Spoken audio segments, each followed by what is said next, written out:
श्री स्वामी समर्थ। आपण आपल्या देवघरामध्ये कुलदेवीची, लक्ष्मीची, गणपतीची, अन्नपूर्णा मातेची आणि बाळकृष्णाची मूर्ती आपण आपल्या देवघरात ठेवतो। पण या मूर्ती ठेवताना आपण काही चुका करतो। तर आज आपण पाहणार आहोत की देवाऱ्यामध्ये बाळकृष्णाची मूर्ती ठेवलेली असेल तर या चुका करू नका। आणि बाळकृष्णाच्या पूजेचे नियम सुद्धा आपण या व्हिडिओत पाहणार आहोत। तरी व्हिडिओ शेवटपर्यंत नक्की बघा आणि कमेंटमध्ये श्री स्वामी समर्थ लिहायला विसरू नका। मित्रांनो, भगवान श्रीकृष्णाच्या बाळरूपाला बाळकृष्ण म्हटलं जातं। बरेच लोक आपल्या घरी भगवान श्रीकृष्ण बाळ स्वरूपात ठेवत असतात आणि त्यांची भक्तिभावाने पूजा करतात। बाळगोपाळाची मूर्ती घरात ठेवणे खूपच शुभ मानले जाते आणि त्यामुळे आपणास फायदे सुद्धा मिळत असतात। बाळकृष्ण घरात ठेवल्यास काही नियमांचे पालन करावे लागते। बाळगोपाळाला घरातील व्यक्तीप्रमाणे मानलं जातं। काही लोक आपल्या देवघरांमध्ये बाळगोपाळाची एकापेक्षा जास्त मूर्ती ठेवत असतात किंवा आपल्या देवाऱ्यात त्यांची पूजा करत असतात।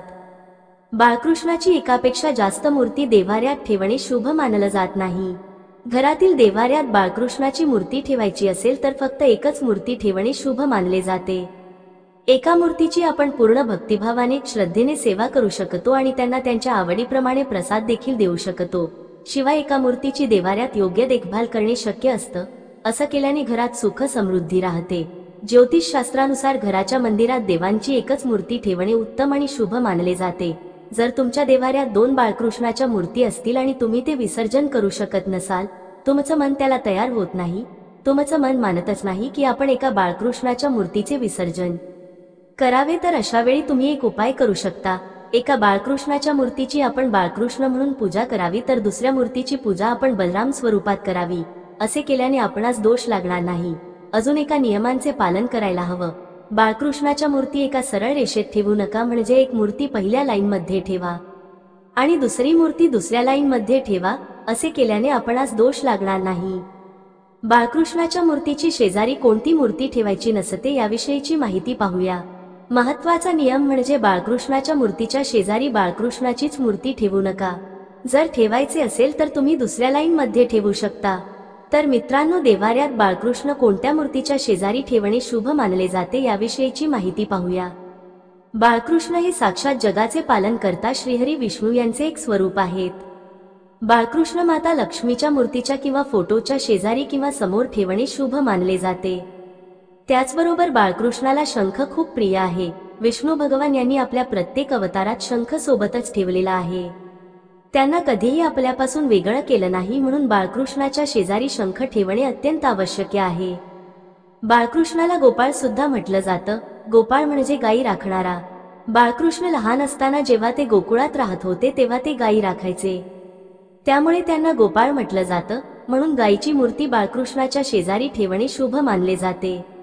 आकाराचे किंवा 3 इंचाच्या आकाराची मूर्ती देवाला ठेवणे शुभ मानले जाते। त्यापेक्षा मोठ्या मूर्तीची घरातील मंदिरात पूजा आणि प्रतिष्ठापना करू नये। बाळकृष्णाला देवाऱ्यात ठेवल्यानंतर काही खास नियमांचे पालन करणे गरजेचे आहे। बाळकृष्णाला नेहमी अंघोळ घालावी, त्यांचे कपडे रोज बदलावे लागतात। बाळकृष्णाला रोज नैवेद्य अर्पण करावा लागतो, त्यांना सात्विक भोजन अर्पण करावे। बाळकृष्णाचा शृंगार सुद्धा रोज करावा। बाळकृष्णाला चंदनाचा टीका करावा। तर मित्रांनो, देवाऱ्यात बाळकृष्णाची मूर्ती समोर ठेवावी, म्हणजे पटकन त्याच तिकडे आपलं लक्ष जाईल। अशा प्रकारे बाळकृष्णाची मूर्ती देवारे ठेवली पाहिजे। त्याचबरोबर बाळकृष्णाच्या मूर्तीच्या शेजारी तीही खंडित मूर्ती किंवा ज्या मूर्तीचे नाक डोळे दिसत नाहीत अशा मूर्ती चुकूनही ठेवू नका। असे केल्यामुळे बाळकृष्णाच्या मूर्तीची पूजा केल्याबद्दल कोणताही लाभ आपणास मिळणार नाही। बाळकृष्णाची मूर्ती जर आपण देणाऱ्या स्थापन करत असाल तर त्यांना रोजच गोड नैवेद्य अर्पण केला पाहिजे, तरच बाळकृष्ण तो नैवेद्य स्वीकारतात, अन्यथा स्वीकारत नाहीत। मित्रांनो, आपल्या देवाऱ्यामध्ये पहा, सर्व देवी देवतांमध्ये बाळकृष्ण असे देवता आहेत ज्यांची बालस्वरूपात पूजा केली जाते, म्हणून त्यांचे लाड जास्त केले पाहिजेत। काही जण बाळकृष्णाच्या समोर बासुरी ठेवतात। बाळकृष्ण याने अत्यंत प्रसन्न होतात आणि आपल्या घरात सुख समृद्धी भरून देतात। काही श्रीकृष्ण भक्त बाळकृष्णाच्या शेजारी बासुरी ठेवतात, लोण्याची हंडी ठेवतात आणि रवी सुद्धा ठेवतात। असे केल्याने बाळकृष्ण अत्यंत प्रसन्न होतात आणि आपल्या घरात कशाचीही कमतरता भासत नाही। तर मित्रांनो, देवाऱ्यात बाळकृष्ण ठेवणे अत्यंत शुभ मानले जाते। यामुळे वंशवृद्धी होते। आपल्या घरातील मुलांसाठी बाळकृष्ण देवाऱ्यात अवश्य ठेवला पाहिजे। बाळकृष्ण देवाला ठेवल्यामुळे आपल्या मुलांची प्रगती होते। आपल्या मुलांवर कोणतेही संकट येत नाही। आणि आपल्या घरातील मुलांना यामुळे बळ मिळतं. म्हणूनच बाळकृष्ण देव्हाऱ्यात ठेवणे अत्यंत शुभ मानले जाते. ज्यांना मुलबाळ होत नाही त्यांनी बाळकृष्ण देव्हाऱ्यात ठेवावे आणि त्यांचे लाड करावे. यामुळे घरामध्ये लवकरात लवकर पाळणा हलतो. पुत्रप्राप्तीसाठी बाळकृष्णाची भक्ती व पूजा करावी. त्यांना रोज पंचामृताचा अभिषेक करावा. यामुळे आपल्या घरात लवकरात लवकर पुत्रप्राप्तीही होत असते. तसेच दर गुरुवारी बाळकृष्णाला पिवळा कलरचे पदार्थ नैवेद्य म्हणून अर्पण करू शकता.